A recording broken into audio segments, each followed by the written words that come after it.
How do you give your player a static health bar in Godot?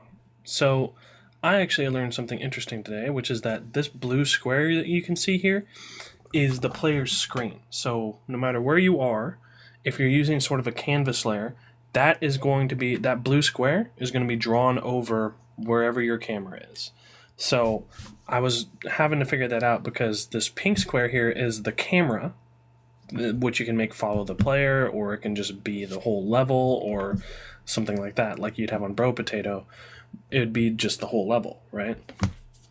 Because the room stays still while your character moves around in it. But to get the health bar to show up, it had to be within this blue square, and I couldn't figure out why, so I had to look it up. But yeah, so this is apparently just like, think of it like a pane of glass that is laid over your game, and that is just what the player sees. So yeah, that's what I did today. Is I gave the player a health bar. It took a little bit of work.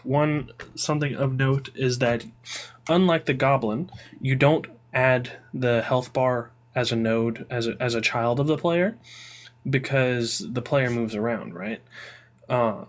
Instead, you wanted to make it a separate canvas layer that is attached to the level or whatever else. And the canvas layer can actually eventually have something called a UI controller, or a HUD. And that'll control all the UI elements, including experience bars, damage numbers, stuff like that. And then how you do that is you have the player in their script. You have them signal when their health is changed, right? And then at take damage, you have it, the emit is right here. And then in the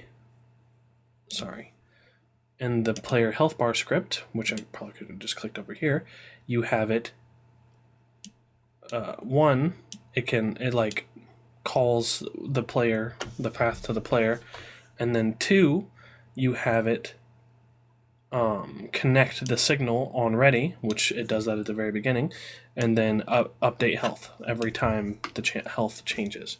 So I can show you how that works real quick. So as the goblin gets close to me, you see I took damage there, and the goblin still takes their own damage, so they're considered like no bugs so far, but I'm still working on it.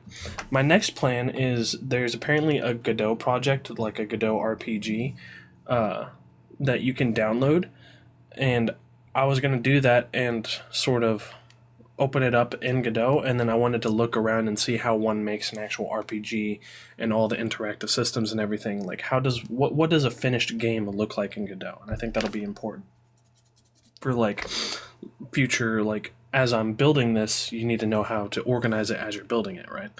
But yeah, that's what I worked on today.